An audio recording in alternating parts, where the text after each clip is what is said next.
Une histoire singulière et réussie ou un récit poussif et décevant, la série Erika, adaptation des romans policiers de Camilla Lackberg, vaut-elle le coup d'être vue? Je vous dis tout dans cette vidéo. Salut à tous, dans cette nouvelle vidéo, je vous parle d'Erika, la nouvelle série de TF1 avec Julie Debona et Grégory Fitoussi, diffusée à partir de ce lundi 6 janvier. Cette adaptation en 6 fois 52 minutes de 3 romans de l'autrice renommée de polar Camilla Lackberg, La princesse des glaces, Le prédicateur et Le tailleur de pierre, a été créée par Julien Magnat et Sylvain Caron et met en vedette Julie Debona, Grégory Fitoussi, Théo Fernandez, Maud Baker, Hubert Delattre et Jérémy Crédville.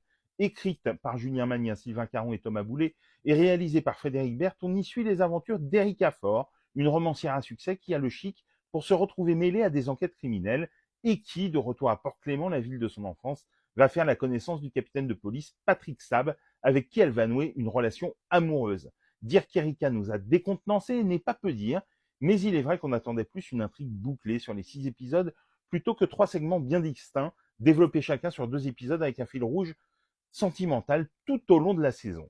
Les enquêtes sont des whodunits relativement classiques, loin d'être désagréables, même si ce n'est pas l'originalité qui prime. Fort heureusement, le tandem Julie Debona, Grégory Fitoussi, qu'on adore séparément depuis de nombreuses années, est la force vive de cette série. Elle, espiègle et déphasée et d'une fraîcheur revigorante, et on pense parfois à l'héroïne de la série Arabesque, avec cette romancière enquêtrice, excepté la différence d'âge bien sûr. Lui, opiniâtre enquêteur et amoureux sous le charme, joue sur plusieurs palettes avec la même réussite.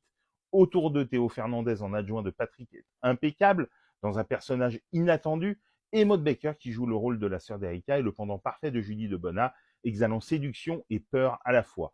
On regrettera que les personnages interprétés par Hubert Delattre et Jérémy Crédville semblent un peu moins développés et parfois un peu caricaturaux, alors que les deux comédiens en ont visiblement largement sous le pied. La série choisit, à contrario des romans, l'axe de l'humour, et la dramaturgie des enquêtes passe vite en dessous des radars pour être supplantée par la romance entre Erika et Patrick. Avec Erika, ce savant mélange entre récit policier et comédie romantique fonctionne parfois qu'un à qu'un, mais au final, l'énergie du tandem principal l'emporte et nous séduit.